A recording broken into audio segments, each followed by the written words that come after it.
भाइ बहिनीहरू नमस्कार। आज हामी नेपाली विषय अन्तर्गत रहेको नेपाली व्याकरणको वाच्य र वाच्यका प्रकारका बारेमा पढ्न गइरहेका छौँ।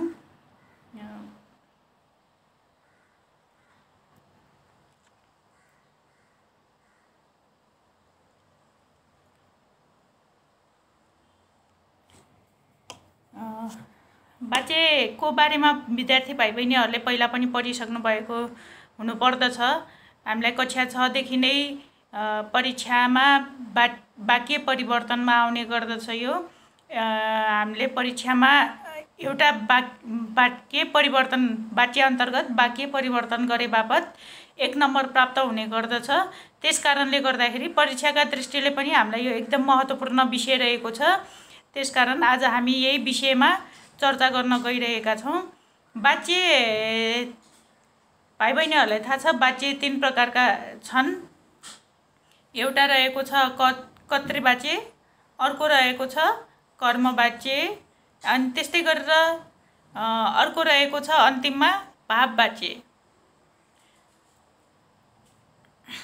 कर्तृवाच्य हामीले परीक्षामा कर्तृवाच्यबाट कर्मवाच्य अथवा भाववाच्यमा परिवर्तन गर भनेर आउन सक्छ, अथवा हामीलाई कर्मवाच्य दिएर अथवा भाववाच्य दिएर हामीलाई कर्तृवाच्यमा परिवर्तन गर भनेर आउन सक्दछ। कर्तृवाच्यबाट कर्मवाच्यमा सकर्मक क्रियाहरू मात्रै कर्मवाच्यमा परिवर्तन गर्न मिल्छ भने अकर्मक क्रियाहरू भाववाच्यमा परिवर्तन गर्नुपर्ने हुन हुन्छ। तर आज हामी सकर्मक क्रिया र अकर्मक क्रियाको बारेमा भन्दा पनि वाच्यलाई बुझ्नेछौँ र वाच्यकै कर्तृवाच्यबाट कर्मवाच्य वा भाववाच्य र कर्मवाच्य वा भाववाच्यबाट कर्तृवाच्यमा परिवर्तन गर्न सिक्नेछौँ। अब पहिलो नम्बरमा रहेको छ कर्तृवाच्य छ। कर्ता अनुसार क्रिया हुने वाच्यलाई कर्तृवाच्य भनिन्छ। कर्ता अनुसार क्रिया हुने वाच्यलाई कर्तृवाच्य भनिन्छ।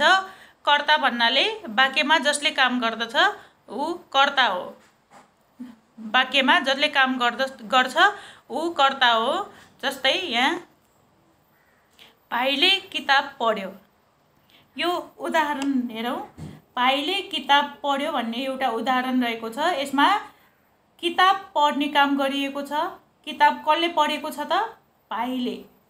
यहाँ पढ्ने काम कसले गरेको छ? भाइले हो। त्यसकारणले गर्दाखेरि यहाँ काम गर्ने व्यक्ति भाइ भएको हुनाले भाइ कर्ता हो। अब कर्ता अनुसारको यहाँ पढ्यो क्रिया भएको छ।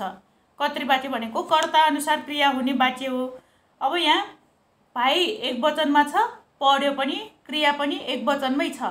त्यस्तै गरेर भाइ पुलिङ्गी क्रिया हो, त्यस्तै क्रियापद पनि त्यही अनुसारको भएको छ। पुलिङ्गी क्रिया नै छ, पढ्यो भनेर पुलिङ्गी क्रिया नै रहेको छ। यसमा अर्को उदाहरण हेरौँ। यसमा बहिनीले किताब पढिन्, यहाँ बहिनी कर्ता हो, पढ्ने काम गरेकी छिन्। त्यस कारणले गर्दा यो कर्तृवाच्य हो। अनि यहाँ अगाडिको उदाहरणमा भाइ पुलिङ्गी थियो, एकवचन थियो। यहाँ अहिले बहिनी स्त्रीलिङ्ग भएको छ। स्त्रीलिङ्ग के कर्ता परिवर्तन हुने बित्तिकै यहाँ पढिन् भनेर त्यही अनुसारको क्रिया बनेको छ। क्रियामा पनि परिवर्तन भएको छ। बहिनी स्त्रीलिङ्ग, त्यस्तै गरेर एकवचन। यहाँ पढिन् पनि स्त्रीलिङ्ग अनि एकवचनमा क्रिया रहेको छ।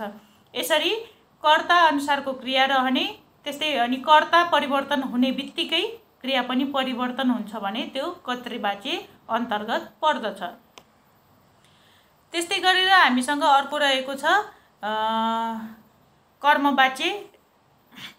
कर्म अनुसार क्रिया हुने वाच्यलाई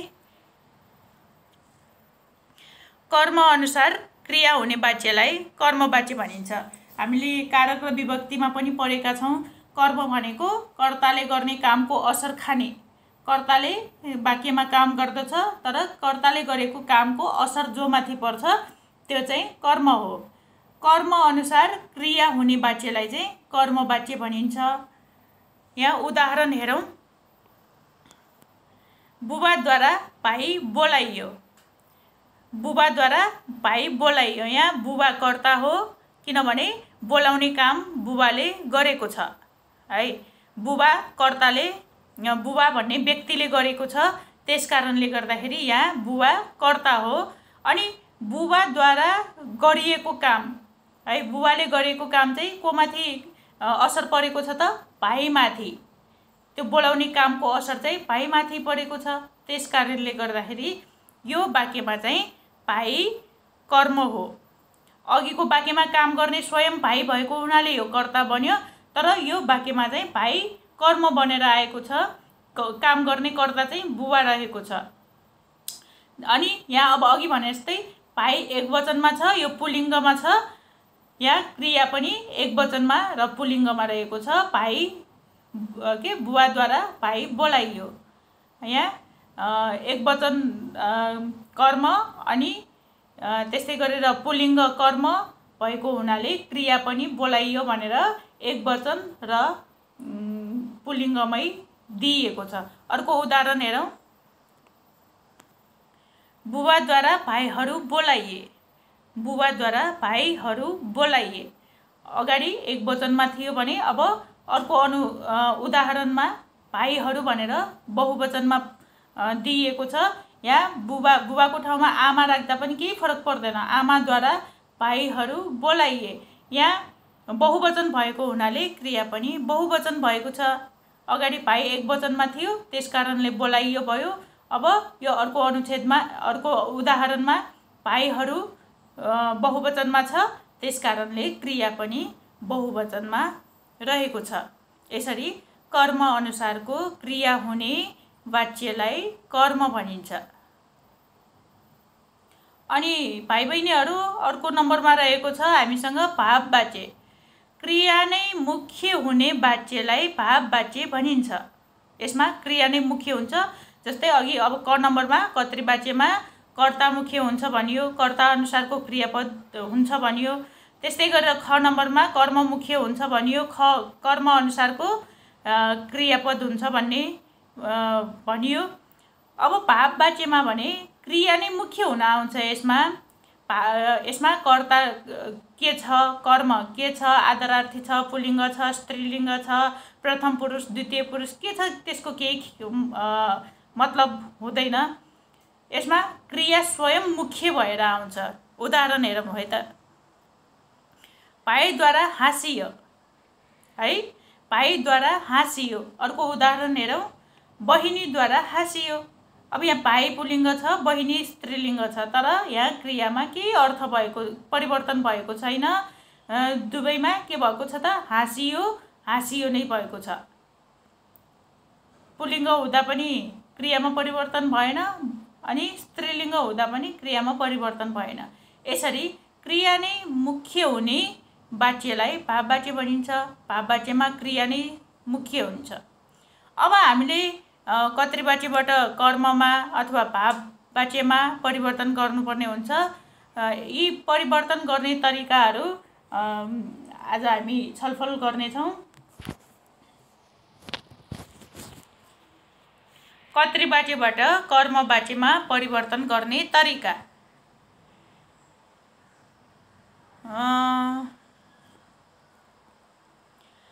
एउटा केही नियमहरू छन् कर्तृ वाच्यबाट कर्म वाच्यमा परिवर्तन गर्ने तरिका। केही हामीले नियमहरू याद गरिरहनु पर्ने हुन्छ परिवर्तन गर्ने बेलामा। सबभन्दा पहिला कर्तृ वाच्यबाट कर्म वाच्यमा परिवर्तन गर्दा के कुरामा ध्यान दिनुपर्छ भन्ने कुराहरू हेरौँ। सर्वप्रथम हामीले कर्तामा द्वारा थप्ने कर्तृ वाच्य, हामीलाई परीक्षामा कर्तृ वाच्य दिएको छ, तर ब्र्याकेटमा कर्म वाच्य भनेर छ भने त्यो हामीले कर्म वाच्यमा परिवर्तन गर भनेको हो। त्यस्तो गर्नको लागि हामीले के गर्नु पर्यो त? सबैभन्दा पहिला कर्तामा द्वारा थप्नु पर्यो। कर्तामा दिएको कर्तामा द्वारा थप्ने, अनि त्यस्तै कर्ममा लाई छ भने हटाउने। कर्ममा लाई छ भने हटाउने। त्यो वाक्य कर्तृ वाच्यमा दिएको जुन वाक्य छ त्यसमा कर्ममा लाई छ भने चाहिँ हटाउने। अनि अन्तिममा सबभन्दा मुख्य कुरा क्रियाको धातुमा ई प्रत्यय थप्ने। क्रियामा ई प्रत्यय थप्ने, क्रियाको धातुमा ई प्रत्यय थपेर हामीले कर्तृ वाच्यबाट कर्म वाच्यमा परिवर्तन गर्न सक्छौँ। अब यसको निम्ति हामीले के कुराहरू ध्यान दिनुपर्छ अझ विशेष गरेर? यसमा कर्मको लिङ्ग, वचन, पुरुष, आदर अनुसार क्रिया राखिन्छ। अघि भने जस्तै अघि कर्मवाच्यमा हामीले भाइको ठाउँमा भाइहरू हुने बित्तिकै बोलाइयो, बोलायोको ठाउँमा बोलाइए भए जस्तै यसमा कर्मको लिङ्ग के हो त्यो अनुसारको क्रिया राख्नुपर्ने हुन्छ। त्यस्तै गरेर वचन के हो त्यो अनुसारको क्रियालाई पनि ध्यान दिनुपर्ने हुन्छ। अनि कुन पुरुषमा छ त्यो अनुसारको पनि क्रिया राख्नुपर्ने हुन्छ हामीले। अनि त्यसमा आदर अनादर के छ त्यो अनुसार पनि हामीले क्रिया राख्नु पर्ने हुन्छ। अनि त्यस्तै गरेर अर्को रहेको छ कर्तृवाच्यबाट भाववाच्यमा परिवर्तन गर्ने तरिका। अघि पनि मैले भनेको थिएँ कर्तृवाच्यबाट कि कर्मवाच्यमा कि भाववाच्यमा परिवर्तन गर्नुपर्ने हुन्छ। अब एउटा तरिका कर्तृवाच्यबाट कर्मवाच्यमा परिवर्तन गर्ने भयो भने अर्को कर्तृवाच्यबाट भाववाच्यमा परिवर्तन गर्ने तरिका। यसमा कर्तामा द्वारा थप्ने यो कर्तृवाच्यबाट कर्मवाच्यमा लाँदा जसरी द्वारा थप्नुपर्छ नि कर्तामा, त्यस्तै गरेर भाववाच्यमा लाने बेलामा पनि हामीले कर्तामा द्वारा थप्नु पर्दछ। तर यदि प्राकृतिक कुराहरू जस्तै हावा, पानी, नदी, सूर्य आदि छ भने चाहिँ हामीले द्वारा थप्नु आवश्यक हुँदैन। प्राकृतिक कुराहरूमा चाहिँ हामीले द्वारा नथप्दा राम्रो देखिन्छ। तर मानवीय नामहरू अनि नाता सम्बन्ध भएका व्यक्तिहरू छन् भने चाहिँ हामीले कर्तामा द्वारा थप्ने। अनि त्यस्तै गरेर क्रियामा ई प्रत्यय लगाउने। यसमा पनि कर्मवाच्यमा जस्तै क्रियाको धातुमा ई प्रत्यय लगाउने। यहाँसम्म उस्तै जस्तो देखिन आउँछ। तर अलिकति हामीले फरक के पाउँछौँ भने यसमा यो नोटमा हेर्नुहोस्, क्रिया राख्दा पुलिङ्गीको मात्र क्रिया राख्ने। जस्तै अघि हाँसियो, भाइद्वारा हाँसियो, बहिनीहरूद्वारा हाँसियो, दुईटै पुलिङ्गी क्रियाहरू रहेको थियो अघिको उदाहरणमा हो। यसरी क्रिया राख्दा भाववाच्यमा चाहिँ पुलिङ्गी क्रिया मात्रै राख्ने। अनि त्यस्तै एक वचन मात्रै राख्ने, एक वचनको क्रिया मात्रै राख्ने। हाँसियो भनेको त एक वचन हो। अनि त्यस्तै गरेर तृतीय पुरुष ऊ अथवा योको क्रिया मात्रै राख्ने। हाँसियो अघिको उदाहरणमा हामीले हाँसियो भनेर तृतीय पुरुषको क्रिया राखेका थियौँ। र अनादर क्रिया पनि ऊको अनादर क्रिया पनि लगाएका थियौँ हाँसियो भनेर। यसरी कर्तृवाच्यबाट कर्मवाच्यमा परिवर्तन गर्दाखेरि कर्मको लिङ्ग, वचन, पुरुष, आदर अनुसार क्रिया राख्नुपर्छ भने भाववाच्यमा राख्दाखेरि त्यस्तो लिङ्ग, वचन, पुरुष, आदर केही हेर्नु पर्दैन। सबैमा पुलिङ्गी, एक वचन, तृतीय पुरुष र अनादर क्रिया लगाउनु पर्दछ। भाववाच्यमा परिवर्तन गर्ने बेलामा यी कुराहरू ख्याल गरेर हामीले वाक्य परिवर्तन गऱ्यौँ भने हामी सफल हुन्छौँ। हाम्रो परिवर्तन सही हुने गर्दछ।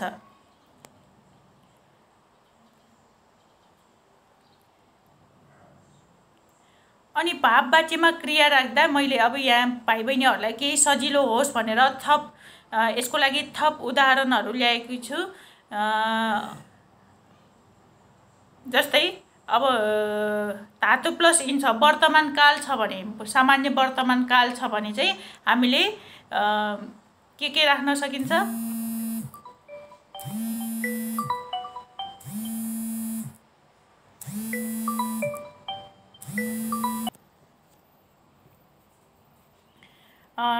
सामान्य वर्तमान काल भयो भने धातु प्लस इन्छ हुन्छ।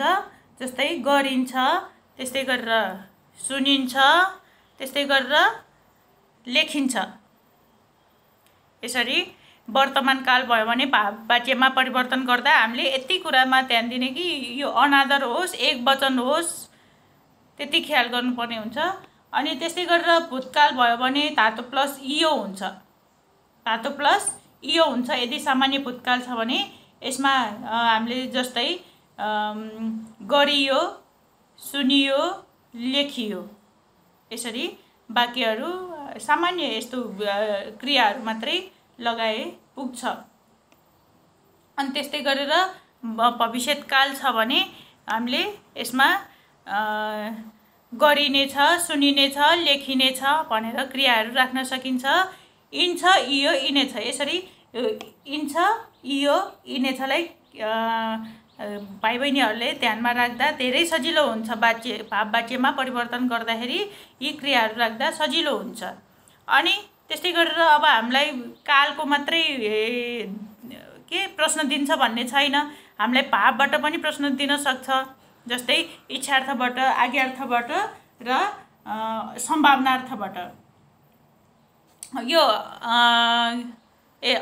अज्ञातमा हामीलाई धातु प्लस इएछ गर्नुपर्ने हुन्छ। इएछ अज्ञातमा दिइयो भने प्रश्नहरू हामीले वाक्य परिवर्तन गर्दाखेरि जुन कालमा दिएको त्यही कालमा परिवर्तन गर्नुपर्ने हुन्छ। त्यस कारणले गर्दाखेरि भाइ बहिनीहरूलाई मैले यो सिकाउन खोज्दैछु। यदि हामीले वाक्य परिवर्तन गर्दाखेरि प्रश्न एउटा कालको छ भने अनि हामीले उत्तर अर्को कालमा दियौँ भने त्यसको नम्बर आउँदैन। त्यस कारणले गर्दाखेरि हामीले जुन कालमा परिवर्तन प्रश्न दिएको छ त्यही कालमै परिवर्तन गर्नुपर्ने हुन्छ। त्यस कारणले भाइ बहिनीहरूलाई म यो सिकाउन खोज्दैछु। अनि यदि हामीलाई अज्ञातमा भयो भने के हुन्छ, धातु प्लस इएछ। अज्ञात भनेको त एछवाला हो, एछ हुन्छ, धातु प्लस एछ हुन्छ अज्ञातमा। अनि वाच्यमा हामीले इ थप्दाखेरि के हुन्छ त, इएछ हुन्छ। जस्तै गरिएछ, सुनिएछ, लेखिएछ, यस्तो क्रियाहरू लगाउने गर्नुपर्दछ। अनि मैले अघि नै भनेको यो हामीलाई कालमा मात्रै वाक्य परिवर्तन गर भनेर आउँछ भन्ने छैन, कालमा मात्रै दिन्छ भन्ने छैन, होइन। आज्ञार्थमा आज्ञार्थमा दिन सक्छ, इच्छार्थमा दिन सक्छ, त्यस्तै गरेर सम्भावनार्थमा दिन सक्छ। त्यस कारणले गर्दाखेरि हामीले यस्तो दिँदाखेरि कस्तो क्रियाहरू प्रयोग गर्ने भन्ने कुराहरू हामीले यहाँ बुझ्न जरुरी छ। यदि हामीलाई इच्छार्थ र आज्ञार्थ दिइयो भने, दुईटा इच्छार्थ र आज्ञार्थमा यदि हामीलाई प्रश्न दिइएको छ भने त्यसमा इयोस लगाउनु पर्छ, धातु प्लस इयोस लगाउनु पर्छ। जस्तै गरियोस्, भनियोस्, सुनियोस्। के मारे फेरि एकपल्ट सम्झिनु होला भाइ बहिनीहरू।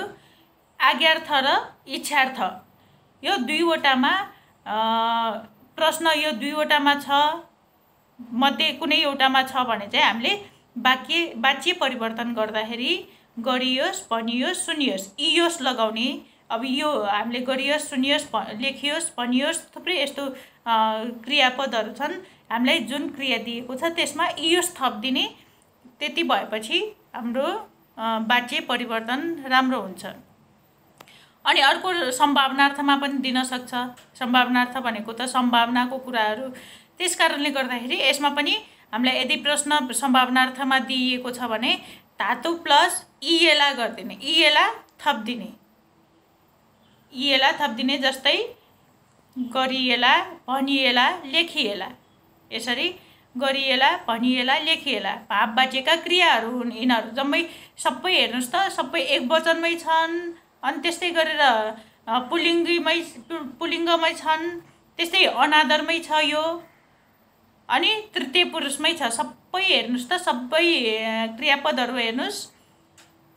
यसरी हामीले भाव वाच्यमा वाक्य परिवर्तन गर्दाखेरि पुलिङ्गीमै उत्तर दिने।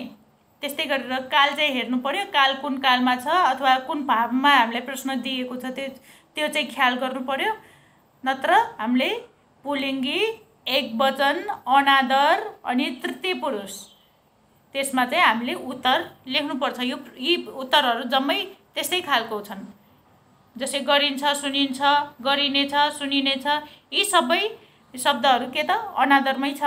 त्यस्तै गरेर एकवचनमै छ। अनि त्यस्तै गरेर पुलिङ्ग नै छ, पुलिङ्गीमा नै छ, अनि तृतीय पुरुषमै छ।